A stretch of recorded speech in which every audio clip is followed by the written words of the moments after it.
Sa petite église sera agrandie un petit peu plus tard, surtout au Moyen-Âge, et on va voir la suite des événements.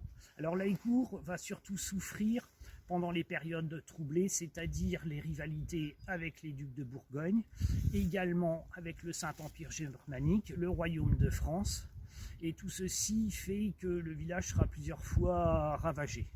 Un des épisodes les plus importants déjà, c'est la guerre de 100 ans, avec son lot de destruction, et puis la guerre de 30 ans, 1618-1648, qui fera de véritables ravages. À ce moment-là, Laïcourt sera quasiment à l'état de ruine.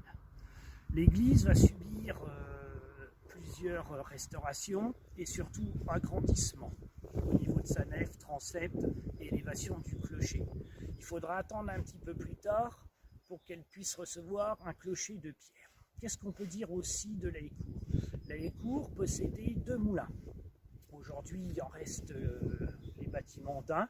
Bien entendu, vanage et tout ça, bief, ont été supprimés, mais de beaux bâtiments.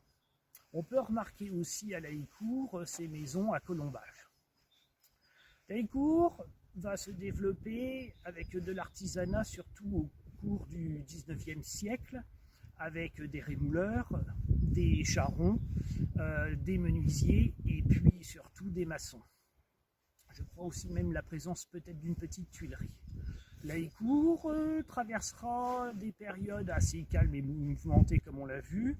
La Révolution française qu'on a étudiée dans d'autres reportages sera relativement tranquille, mais voilà, son église sera à nouveau abandonnée et le problème de cette église, c'est qu'avec tous les dégâts qu'elle a subis, comme on l'a vu pendant la guerre de 30 ans avec ses toitures endommagées et brûlées, et à la Révolution, l'abandon où elle servira d'entrepôt, vous allez voir que ça aura des conséquences. Mais l'épisode marquant de Laïcourt, c'est surtout la bataille de la Marne. Pourquoi? Eh bien, comme on l'a dit, c'est stratégique, Laïcourt. Et puis les Allemands tentent de percer dans l'Argonne, puisqu'il faut verrouiller la route de Reims, et Reims, c'est Paris. Également, il y a déjà les prémices peut-être dessinées de Verdun.